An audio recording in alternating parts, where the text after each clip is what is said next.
믿음을 세운 사람들이라는 제목으로 말씀을 나누겠습니다.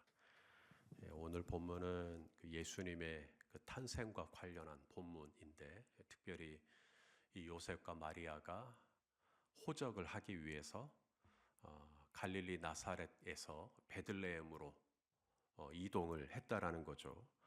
1절에 보니까 로마 황제 이 가이사 아구스토가 온 나라 사람들은 다 이제 호적을 등록해라, 호적해라 라고 했다라는 거예요. 그 로마에서 이 호적 조사를 하는 것, 호적 조사를 하는 이유가 뭘까요? 여러 가지가 있겠지만 일단 인구 조사겠죠. 로마가 통치하는 나라 백성이 얼마나 되는가, 인구를 조사하기 위해서고, 두 번째는 세금을 거두기 위함입니다. 이게 호적이 누가 누군지를 알아야 세금을 거둘 수가 있으니까. 그다음에 세 번째가 이제 군대, 군사를 모집하기 위해서 또 이렇게 호적을 등록하라고 하는 겁니다. 이 호적을 조사하는 이 횟수가 1년에 한 번이 아니라 이집트에 발견된 파피루스에 의하면 로마는 14년마다 한 번씩 호적을 했다고 해요. 호적 조사를 14년마다. 근데 14년 만에 한 번 호적 조사를 하는 이때 요셉과 마리아가 베들레헴 가다가 예수님 낳은 겁니다. 이게 우연이냐고요? 이게 보통 우연이 아닌 거죠. 자, 우리 3절과 4절 말씀을 한번 읽어보겠습니다. 시작. 모든 사람이 호적하러 각각 고향으로 돌아가매 요셉도 다윗의 집 족속이므로 갈릴리 나사렛 동네에서 유대를 향하여 베들레헴이라 하는 다윗의 동네로. 만일에 이 호적 조사가 아니었으면 갈릴리 나사렛에서 계속 살았을 거예요. 그리고 예수님은 나사렛에서 태어나셨을 확률이 높습니다. 그런데 이 호적 조사를 영이 떨어졌고, 그래서 호적을 등록하기 위해서 고향으로 돌아가야만 했고, 그래서 고향으로 돌아가는데 그 고향이 베들레헴이었던 것입니다. 구약의 미가 선지자의 예언을 한번 보시죠. 미가 선지자의 예언에 미가서 5장 2절 읽어보죠. 시작. 베들레헴 에브라다야, 너는 유다 족속 중에 작을지라도 이스라엘을 다스릴 자가 내게서 내게로 나올 것이라. 그의 근본은 상고의 영원에 있느니라. 그래서 미가 선지자의 예언에 의하면 예수님은 갈릴리 나사렛에서 태어나면 안 되고 어디서 태어나야 돼요? 베들레헴. 그래서 예수님이 이 구약의 예언자의 이 말씀을 성취하기 위해서 이제 14년에 한 번 호적을 조사하는 딱 요때에 맞춰 가지고 이 요셉과 마리아가 호적을 등록하러 베들레헴으로 갔는데, 이 베들레헴에 호적을 등록하러 요셉과 마리아만 온 게 아니었을 거잖아요. 베들레헴이 고향인 사람들 다 왔을 거니까. 베들레헴이 고향인 사람들이 전부 다 왔는데 여관이 없더라. 묵을 여관이 없더라. 자, 오늘 본문 6절과 7절입니다. 읽어보죠. 시작. 거기 있을 그때에 해산할 날이 차서 첫 아들을 낳아 강보로 싸서 구유에 뉘었으니 이는 여관에 있을 곳이 없음이로라. 여기 여관이라고 번역한 카탈루마라고 하는 단어는 여관이 아니고 손님방입니다. 게스트룸. 우리가 그 예수님이 제자들하고 같이 마지막 만찬 했을 때 제자들 발 씻기고 막 이랬을 때 세족식 하고 성찬식 하고 거기 장소가 다락방으로 알고 계시죠? 다락방이라고 우리가 알고 있는데 거기가 사실 손님방입니다. 게스트룸이에요. 유대인의 가옥의 구조를 좀 알아야 되는데 1세기의 유대인들의 가옥의 구조가 1층, 2층이 있어요. 1층이 안방입니다. 1층이 안방이에요. 그리고 2층이 손님방입니다. 게스트룸이에요. 2층. 이 팔레스타인 중동의 문화는 손님을 극진히 모십니다. 이 손님이 오는 것을 거의 천사가 오는 것으로 생각을 하고 손님을 극진히 모셔요. 그래서 집안에 이 방을 배치할 때 이 손님방에 신경을 많이 써요. 그래서 이 손님방이 위쪽에 있고 이제 아래쪽에 이제 안방이 있고 아래쪽에 또 한쪽에다가 축사를 만들어 놓고 거기서 이제 가축이 있는 건데, 이제 요셉과 마리아가 2층에 게스트룸은 다 찼으니까, 1층에 안방의 한쪽에 이제 그 집에서 기르는 가축들이 있는 그 조그마한 축사의 한쪽에 이제 요셉과 마리아가 거기에서 몸을 풀었던 건데, 이제 고단했을까요? 그 거리가 이 나사렛에서 베들레헴까지 150km 정도, 150km. 이 배가 남산만큼 배불렀잖아요. 지금 해산할 날이 임박했단 말이죠. 임신한 몸으로 150km를 오려면 약 일주일에서 10일 정도 걸렸다고 해요. 그러니까 건강한 사람들은 일주일 안에 다 도착을 해가지고 이미 여관에 다 찬 겁니다. 게스트룸이 다 차버렸고, 이제 요셉과 마리아는 이제 배가 불러가지고 천천히 오다 보니까 왔는데 방이 하나도 없는 거예요. 그래서 이제 그러면 우리 집 축사에 거기에 있을라요? 그래서 거기라도 있겠다고 해가지고 지금 거기에 지금 요셉과 마리아가 마침 딱 누웠는데 이제 진통이 시작된 거죠. 그래서 바로 우리 예수님을 낳았고, 예수님을 누일 곳이 없다 보니 가축들이 먹는 밥통, 구유에 예수님을 누이는 이런 기가 막힌 상황이 벌어진 겁니다.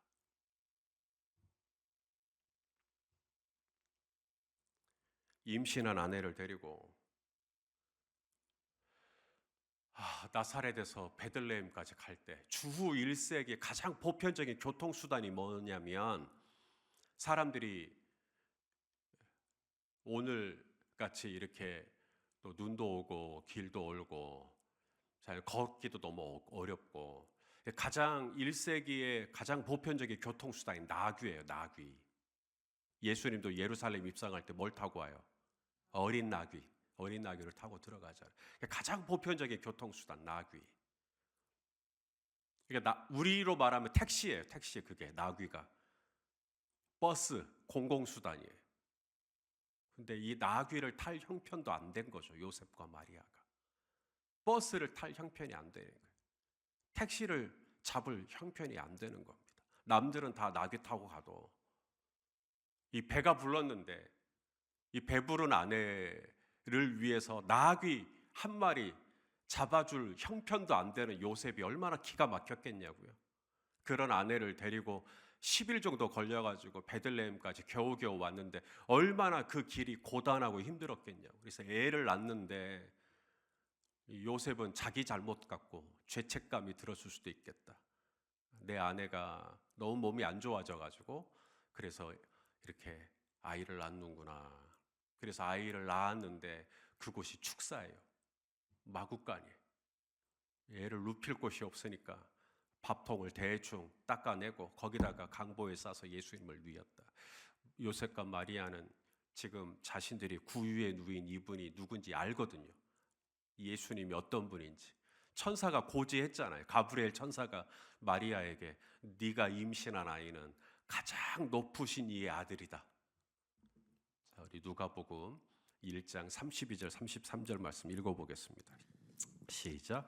그가 큰 자가 되고 지극히 높으신 이의 아들이라 일컬어질 것이요 주 하나님께서 그 조상 다윗의 왕위를 그에게 주시리니 영원히 야곱의 집을 왕으로 다스리실 것이며 그 나라가 무궁하리라. 그러니까 마리아가 해산한 이 아이가 왕이라는 걸 알고 있어요. 그리스도 메시아라는 걸 알고 있습니다. 그런데 왕이신 이분을, 그리스도이신 이분을 구유에 눕히는 이 요셉과 마리아의 처지가 얼마나 기가 막히냐고요. 얼마나 사람이 가난하면 아기를 축사해서 낳냐고요. 병원이 아니라. 얼마나 사람이 가난하면 아기를 구유에 눕히냐고요. 요셉과 마리아가 얼마나 가난했는지를 알 수 있는 대목입니다. 나귀를 탈 형편도 안 되는. 이제 내일 보시겠지만 정결례식을 행하기 위하여 예루살렘에 올라가서 번제를 드려야 되는데 산비둘기, 집비둘기로 드려요. 번제를 드릴 때 가장 형편이 좋은 사람은 소를 드리고 그 다음에 양을 드리고 염소를 드리고, 가장 형편이 어려운 사람이 산비둘기를 잡아서 드리는 건데 요셉과 마리아가 번제로 그걸 잡아서 드렸다. 얼마나 가난했는지.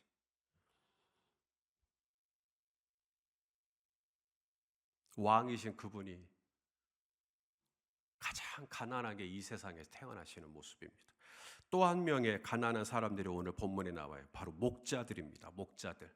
자, 오늘 본문 8절 말씀을 같이 한번 읽어볼게요. 시작. 그 지역의 목자들이 밤에 밖에서 자기 양떼를 지키더니. 언제요? 밤에 기억하세요. 밤에. 그 다음에 어디서? 밖에서 뭐 하고 있어요?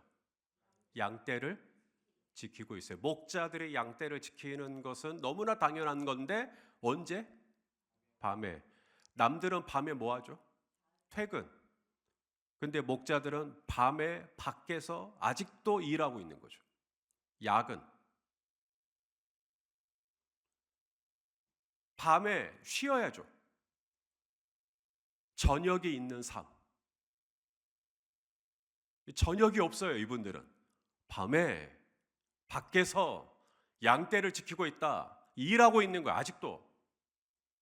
남들은 자는데, 남들은 쉬는데 못 쉬어요, 이 목자들은. 이 밖에 어디죠? 시외라는 얘기예요. 시외. 시내가 아니라 시외, 야외, 밖에서.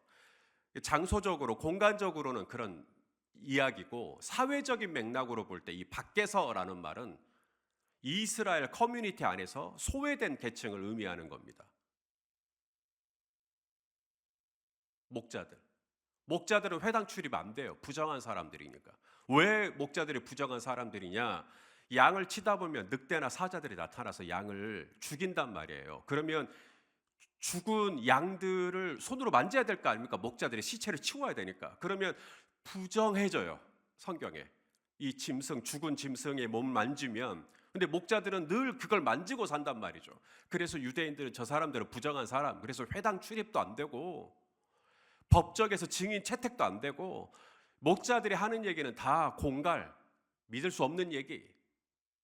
그러니까 사회적으로 완전히 따돌림 당한 사람들. 밖에서라는 말. 물리적으로 밖에 있다, 시외에 있다라는 뜻만이 아니라 정서적으로 이들은 완전히 이스라엘 커뮤니티에서 따돌림을 당한 대상들. 밤에 밖에서 아직도 일을 해야, 그래야 먹고 사는 사람들. 얼마나 가난한 사람들. 그런데 이들에게 오늘 천사들이 방문한 것입니다. 그리고 천사들이 이 목자들에게 가장 기쁜 소식을 전해주는 거죠. 이 목자들에게. 자, 9절 10절을 또 보겠습니다. 시작. 주의 사자가 곁에 서고 주의 영광이 그들을 두루 비춤에 크게 무서워하는지라. 천사가 이르되 무서워하지 말라. 보라, 내가 온 백성에게 미칠 큰 기쁨의 좋은 소식을 너희에게 전하노라. 정순의 권사님, 만일에 이런 큰 기쁨의 좋은 소식이면 이런 소외 계층인 목자들에게 전하겠어요? 아니면 인플루언서들 있잖아, 그런 그 유튜버들, 이런 분들에게 전해야 되겠어요? 누가 목자들의 얘기를 들어준다고? 누가 목자들의 간증을 들어준다고? 그런데 천사들은 온 백성에게 미칠 가장 크고 가장 좋은 복음을 바로 이 목자들에게 전해주는 거죠. 목자들이 누구라고? 목자들이 뭐라고? 목자들은 이날 천사의 이 메시지만 들은 게 아니라 천사들의 합창, 천사들의 찬양 소리까지 들었다는 거예요, 오늘 본문에. 자, 13절, 14절 말씀 또 읽어보겠습니다. 우리 조홍래 목사님, 영하의 날씨로 떨어지면 본당 설교할 때 끄지 마셔요, 온풍기. 지금 약간 추워하시는 것 같아요. 조금만 켜주세요. 자, 13절, 14절 같이 읽겠습니다. 시작.